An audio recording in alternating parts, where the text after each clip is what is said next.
हजरत अबू बकर के बाद जमीन की पुश्त के ऊपर सबसे बड़ा फकीह और सबसे बड़ा आलिम अगर कोई मुहद्दिस है तो हजरत उमर है। आपकी जिंदगी के बेशुमार वाकयात आपको गाहे बगाहे इतला करते रहते हैं। हजरत उमर ने हज तमत्तो के ऊपर पाबंदी को लगा दिया इस वजह से कि हज के ऊपर लोग आते हैं तो साथ उमरा भी कर लेते हैं, और अगर मैं हज तमत्तो पे पाबंदी लगा दूंगा तो पूरा साल लोग उमरा किया करेंगे, खाना काबा पूरे साल के लिए आबाद हो जाएगा। इससे उम्दा नीयत, इससे उम्दा फिकाहत बज़ाहिर कुछ हो सकती है? क्या नीयत है खाना काबा आबाद हो जाए? हज तमत्तो के अंदर ऐसा हज होता है कि इंसान जाता पहले उमरा करता है, ihराम उतारता, फिर हज के दिनों में हज का ihराम पहन लेता है। पाकिस्तानी भी लमूम और पूरी दुनिया से जो लोग जाते हैं वो हज तमत्तो ही करते हैं। तो हजरत उमर ने उसके ऊपर पाबंदी लगा दी। एक इंतजामी मामला है, आपके अपने बेटे सबसे पहले खड़े हुए मीकात के मुकाम पे पहुंचे और हज तमत्तो के साथ नीयत की, हरकारों को पता चला, पकड़ के ले आए और कहा है उमर, आपके फतवे की, आपके ऑर्डिनेंस की सबसे पहली मुखालफत जिसने की है वो आपका अपना बेटा है, अब्दुल्ला इब्ने उमर है। आपका अपना बेटा आपका फतवा और आपका ऑर्डिनेंस नहीं मानता, रियाया अवाम कैसे मानेगी? बुलाओ उसको, पेश करो। अब्दुल्ला इब्ने उमर ने सारी जिंदगी अपने बाप की ताबेदारी की और उनकी ताबेदारी के कभी मौका आया तो वाकयात आपके सामने रखेंगे।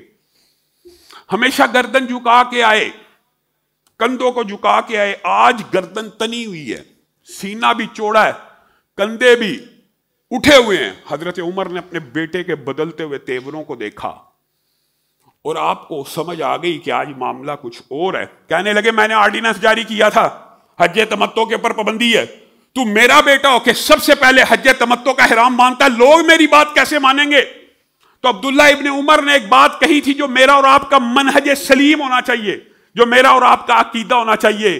फाइन तनाज़अतुम फी शैइन फरुद्दूहु इलल्लाहि वर रसूल। अगर तुम्हारे माबैन राय का इख्तलाफ हो जाए किसी मसले में भी तो किसकी तरफ लौटाया जाएगा? अल्लाह की तरफ और रसूलुल्लाह की तरफ। कहा बाबा आप मेरे वालिद मोहतरम हैं, लेकिन हज तमत्तो इस कब्र वाले की सुन्नत है, मुझे आप बतला दीजिए, इसकी पैरवी की जाएगी कि आपके फतवे को माना जाएगा।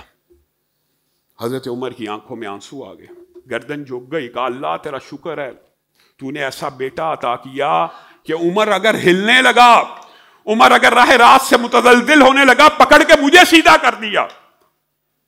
सहाबा के सामने, सहाबियात के सामने जब भी रसूलुल्लाह का फरमान आ जाता था, चाहे छोटे से छोटा ही क्यों ना हो, अल्लाह की कसम मिनवान कबूल कर लेते थे, मिनवान। और ये वाकयात इंतहाई अजीब है। आपके सामने एक मैं वाकया रखता हूं, ज़हन में आ गया, एक सहाबिया का। सुभान अल्लाह। हमने कहा रसूलुल्लाह का, अच्छा यार ये फरमान ही तो है, ठीक है रसूलुल्लाह की बात है, ठीक है जी, लेकिन हमारा मौलवी ये कहता है, हमारा इमाम ये कहता है, हमारा फकीह ये कहता है, हमारा पीर ये कहता है। ये अकीदा बातिल है। रसूलुल्लाह के फरमान के बाद भी अगर आपके सामने वाज़े हो जाए, अगर आप उस फरमान को देख लें, मान लें, समझ लें, आपको पता चल जाए ये रसूलुल्लाह का फरमान है, उसके बाद अल्लाह की कसम अगर आप किसी फकीह इमाम मुहद्दिस की बात को अपनाएंगे, रसूलुल्लाह के कौल फेल अमल को छोड़ के, तो आप राह रात से हट गए।